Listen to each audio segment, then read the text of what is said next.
back to my YouTube channel. If you are new here, welcome, and if you're a returning subscriber, welcome back to the channel. Whoop whoop. If you are not subscribed to my channel, please subscribe to my channel.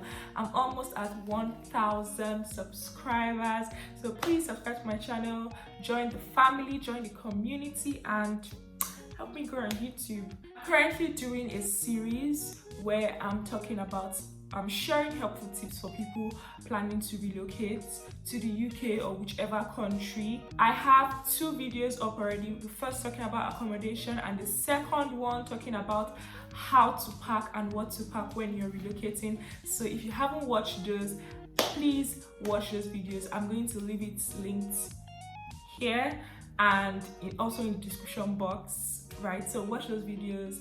And this is going to be the 3rd video in the series, and in today's video I'm going to be talking about the most important things to do when you land.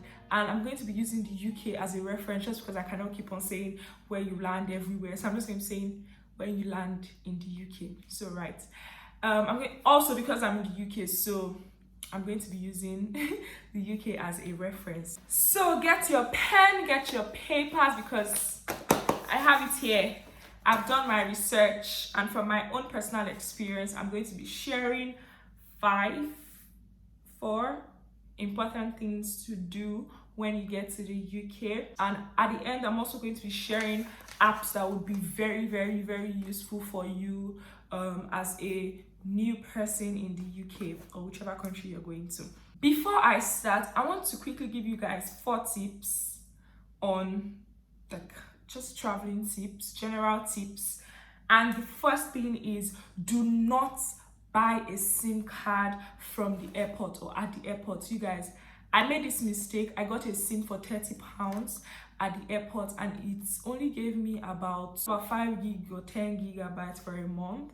Thank God it was not a contract SIM, so I could switch. Now I use Tesco Mobile, and I paid £10 or £9 for up to 15 gig in a month, right? So just compare it. You can get gift gaff, you can get, if you have somebody in the UK, you can tell them to add you to their family plan, and then you can get Tesco. That's if they're using Tesco, because Tesco SIM, you have to have lived in the UK for 3 months to be able to buy their SIM, right? So there are other alternatives. I also know about Libera. That's what my husband uses, and it's really great, and you pay £5 for 10 gig in a month. So that's pretty great, especially because in the house you're like now, the house I'm living in, I also pay for Wi-Fi every month, unlimited Wi-Fi. So I only really need internet when I'm out of the house, and when I get to school there's Wi-Fi, when I'm at home there's Wi-Fi. So it's just on the train, right, random places that they don't have Wi-Fi. The second thing is, do not go into the airport alone. So in Nigerian airports, the Lagos airports, that's where I passed, they were not allowing people enter with you. So they would tell you to carry your boxes and go in alone. But that's tricky because you're more likely to get scammed or harassed if you're alone. I heard of a story where they were manipulating your scale, the weight of your bag, so that you will pay more money, right? So I don't know about you, but there's just this confidence when you're with people. Give one person, your family or whoever is going with you to the airport, give them a bag to carry, so they can see that, oh, this person's carrying a bag, this person's carrying a bag, so you will not be easily associated with the other person, right? The 3rd tip is, please, especially if you're connecting, do not make the mistake of helping anybody at the airport. Whether in Nigeria or you're connecting airports, just do not help people, please. I know it's kind of weird to say do not help somebody, but please, unless you don't want to go back to your previous day, where you're coming from, please. The airport is just a weird place, and then people are trying to take weird things out or bring weird things in, so you do not even want to be caught up. I even heard that if you're in the airplane and somebody tells you, oh, can you help me put my bag up, that don't help the person, because then your fingerprint is on the person's box. So instead, direct the person to the air hostess or the security if someone wants to come and ask you questions and they're looking funny or they are moving weird, just direct them to security to ask their questions.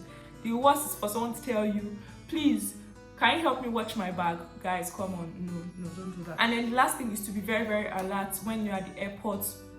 Keep your boxes together, lock your boxes, don't take your eyes off your boxes. Basically, just be very, very alert and be smart and be vigilant, right? Okay. So on to the things to do as soon as you arrive. The first thing is to open an account. You can actually even open an account before you get to the UK. You just need a UK address. So you can put, I don't know if you can put your school address. I believe you can put your school address, but then when they send you a mail, where will you get it?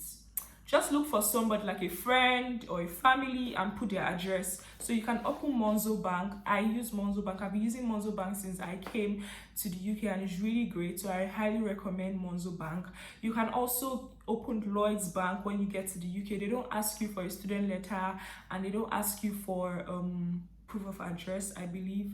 So you just upload your BRP or go in and sign up. You can even use your bank statement as proof of address for a lot of other things. So it's really important to open an account as soon as possible. The second thing is to register for your NIN. As soon as you pick up your BRP, please register for your NIN because it can take as long as 12 weeks for your NIN to come. I don't know about jobs you can apply for without NIN, but I know that you're going to be extremely limited if you don't have your NIN. So please register for your NIN as soon as you land, like as soon as you pick up your BRP, register for your NIN. The third thing I'm going to say is to visit your school before resumption. So if you are lucky enough to get into the UK before your resumption date, I would advise you to take a day or to set a day out to visit your school, especially because it's going to be winter. The bus times are going to be weird and you don't want to be stuck out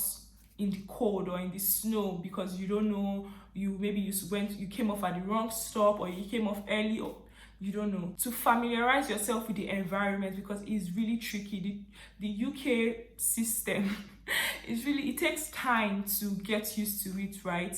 I think I've just finally entered the phase where I have a hang of it. Up until last month or up until June, I still entered the wrong bus 1 hour away from where I was supposed to stop. So please, it takes time to get used to. So it's great for you to just at least look around, know the bus stop you're going to come off at if you're going to take the bus or the train. If it's train, it's even worse because you're going to have to know Jubilee line, Northern line, this line, that line, West Midlands, cross country. There's just a lot to learn. The third thing to do is to register with a GP. So in the UK, you're going to have to be registered with a general practitioner close to you for when you need health attention, because you do not want to be sick and then have to start calling 111 because 111 will even ask you who your GP is. So please register with your GP. You can use your registration letter from the GP as proof of address, but even aside that, your body is going to be getting used to a new environment or adjusting to a new environment. So what if you fall sick? What if you need drugs? Because there are a lot of drugs in the UK that you cannot get without a doctor's prescription. So please register with your GP as soon as you can. For apps, the first app on my list is the weather app, but then it's going to be winter, so you know that you're always going to have to wear a winter jacket. The second app you need is Unidays/Student Beans, Unidays or Student Beans or both, and also TrainPal because you can get discounts on fashion, food, train rides, like everything student discounts you can get from these apps. Also guys, whenever you want to buy something, please do not be ashamed to ask for a student discount. Like the worst that can happen is that they'll tell you no, but always ask because most people, that's my air freshener, people would always have a student discounts. Discounts. The other thing on my list is Google Map or City Mapper or both.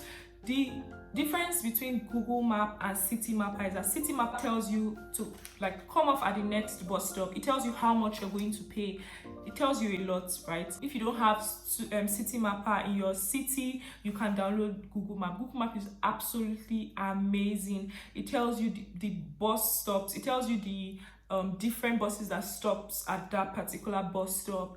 If you click on the bus number, it can actually show you like to show you your bus moving from bus stop to bus stop, so you know that, oh, I'm getting off at the next bus. And then another tip is that if you're in a city where like Birmingham, most of the buses will call the next stop, that's very great for you. But if you're not in a city like Birmingham or London, always sit close to the door. That way, every time somebody gets off at a bus stop, you can look at the bus stop. Because if you're sitting on the other side, you might not be able to see the stand, the long thing where they write the name of the bus stop. Also, if the buses are like those ones that you can climb upstairs, like it has like 2 layers, always sit upstairs so you can see the bus stop ahead of you, because if you don't press it, they will not stop. Right. The next app on my list is Trainline.